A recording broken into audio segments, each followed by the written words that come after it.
is up, everybody? Master Darkpoi Gaming. I am Darkpoi and welcome to my channel. This is my 18th Pro Tour in Disc Golf Valley, and this time I decided to try something a little different. I decided I'm going to walk you through all 4 rounds and how I handle each shot. So for this first shot, once you make it through the mouth of the cave, if you notice above this rock, you'll see that there is a little gap. I missed the gap, but if you hit that gap correctly, you should bounce right off the ceiling and land right over on the green, allowing you for a nice, easy birdie finish. Again, it's not always guaranteed, but it's there, and it's totally viable. I use it a lot. I recommend you taking a good look at it if you find yourself stuck without getting the proper distance off that throw. This shot here, I find just as long as you get yourself a bounce so that you gotta look, as long as you play the safe shot, this should be a walk in the park for a nice easy 3. It's a long shot for 2, but it is absolutely doable, and I find that if you do get around that hook just right, you could even throw a shorter, fairway driver to make that shot.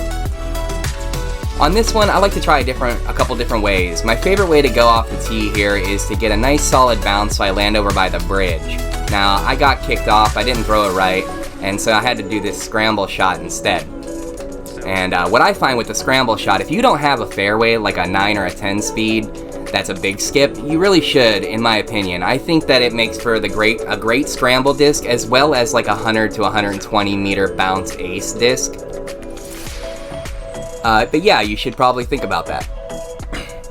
On this hole, I see a lot of people throwing aces with a mid-range, and I have yet to figure it out. I've been working with this warship quite a bit, and I've gotten close, but I haven't been able to sink the ace yet on there.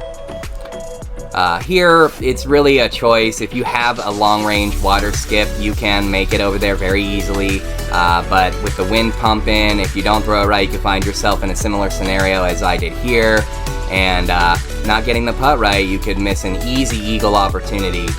So, definitely something you should look into for the long-distance water skip. This was one of the first holes I thought of.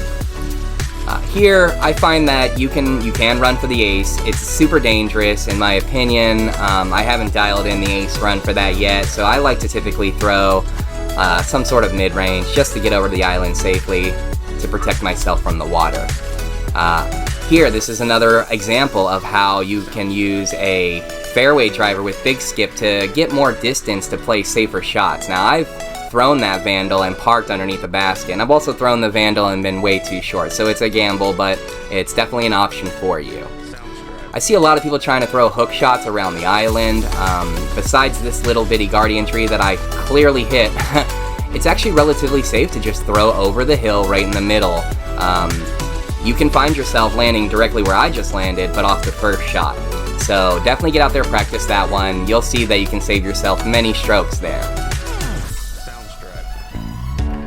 So here's an alternative line for you. If you find that it's dangerous for you to go over the water, or if you want, in this case it was heavy wind from right to left, I used a rask there to compensate for that wind, and with a big skip on it, it just put me right by the basket. So alternative line there for you if you're interested. Alright, going into round 2. You've all played this hole, I'm sure. I find that just playing the safe shot, just getting yourself over to the base of the mountain. That's really it, There's many ways to do it, but be careful because you can bounce off into the water pretty super easy, but that's the way I like to run it, just a nice safe birdie. You throw that first shot right, you have a good chance at look at eagle. Again, this is another one where I've seen people throw hole-in-ones. I have yet to figure it out. I like to throw mid-range just so I can park underneath the basket. Here you go. So this hole is the big one. I see tons of people trying to throw long-range discs. I personally like to use a sapphire or a Sampo or a musket to get myself into the mouth of the cave. It works pretty consistently. It's not a guarantee I'm going to land in a safe spot for a putt, as you can see right here, aimed too low, but it does get you into the mouth of the cave instead of playing that game where you're bouncing all over the place, not making it through the mouth of the cave. Here, I have this bounce ace line. I don't have it perfected, but it works. I have shots of it. It's going to be coming up in my ace run video, but it's there. It's repeatable. Just need yourself a good neutral disc that bounces, and you can bounce yourself straight in the basket. So a little bit more of a curve there, and I find that by throwing the accurate windbreak, Sapphire, or really any alternative 9 or 10 speed disc forehand with a soft throw around, you can actually land right over here to the left of me right now, and it's pretty consistent. So that time I just messed up, didn't put enough turn on it. Sounds drivable. So here, if you can get yourself over to here, I see a lot of people trying to run the long shot, not really repeatable, but if you can throw a long shot to land over on this side, you can have yourself a really nice simple look at a 100 to 120 meter approach shot. So maybe instead of thinking I'm gonna go just over to the island in the middle and then having, 140 or 150 meter shot, throw yourself over there on the island to the right.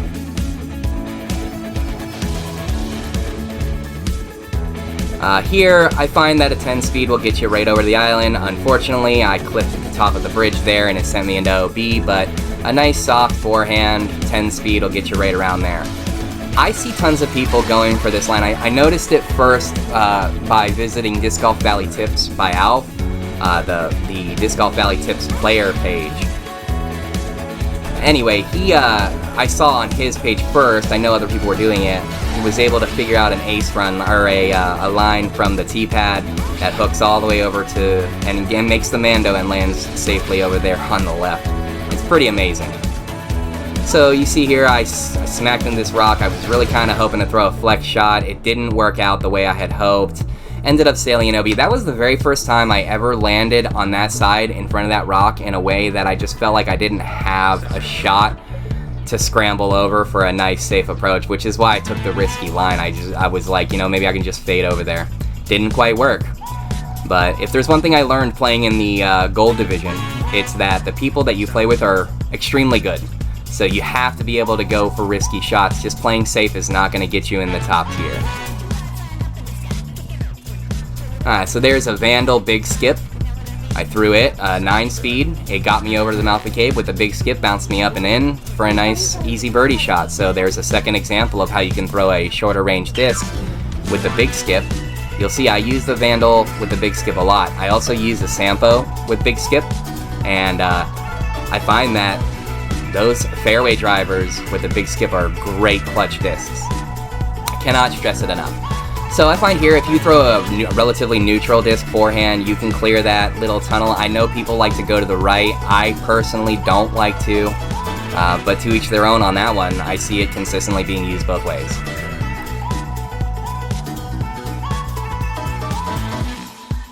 So this is an ace run if you're throwing a 7, 8, or 9 speed, in my opinion. I don't like to because I'm not consistent enough to get the ace, and if you miss, you're probably going OB.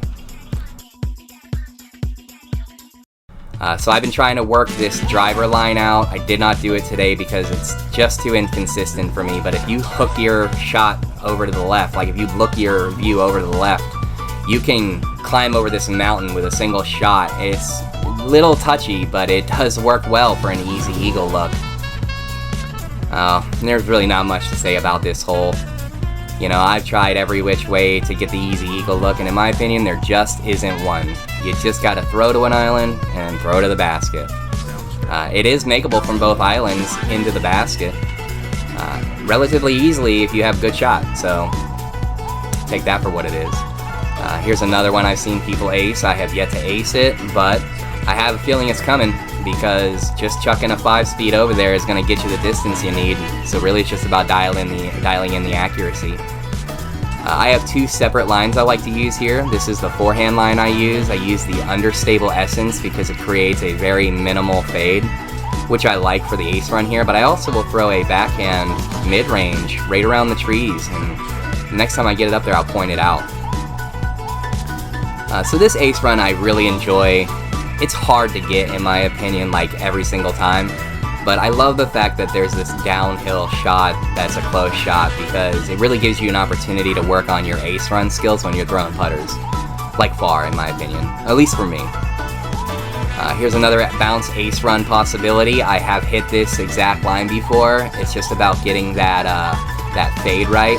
I didn't get it right there. Even with the bad bounce, with the weird bounce, that wasn't the correct line. But it is there, and I have hit it before.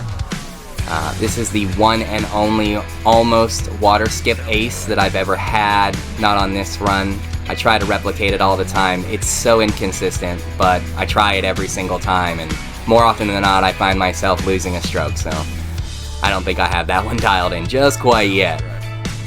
Again, I like to throw the king here. You can use a sword, you can use anything that is what I would consider a stable disc, equal fate in turn, and you'd be surprised how often you can get ace run chances there. This is another hole that I don't like the ace run on. It's just too risky for me, and if I miss, I go far, and I just like to play it safe every time. I'll get out there and do some more field work, see if I can't find the disc that'll give me the ace there. This was an alternative line. I don't like to use it, but I will use it from time to time if I feel the circumstances are needed. I personally like to just, throw a straight shot directly at the basket as best I can to get the good bounce. But there you go, just a choice for you, throwing a flex line.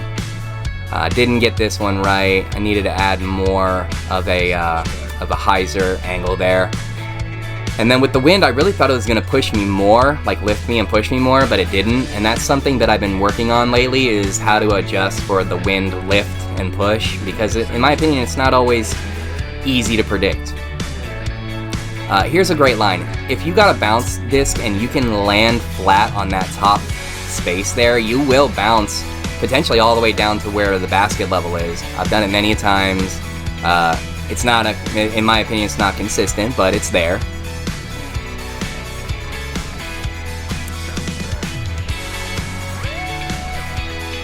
Alright guys, here's the big one. I see tons of people doing many different lines. I like to drop my, very bottom chevron to meet that rock there. Now I did clip a rock there, but if you miss that rock, you can potentially glide yourself right down to that open space. Here's another moment where I like to exhibit the understable capabilities of discs. Just because a disc is understable doesn't mean it doesn't have a place. And in that scenario, when you find yourself where the wind's pushing you all around because of these different types of flying discs, if you can utilize your understable discs in the correct way, you find that they can help you fight wind in the opposite way that using fadey discs helps you fight wind, going into it. So just food for thought. Look more into those thoughts whenever you're viewing your disc selection. It's very easy to find yourself wanting, hard fade discs because they fight the wind so well and they can ride the wind. But I like to use the extra turn, and I like to use the understable discs for different types of selections. Well, alright everybody, thank you so much for sticking through the whole video with me. If you could like and subscribe, I would really appreciate it, as it helps me grow the channel. Hopefully, I'll see you in the future.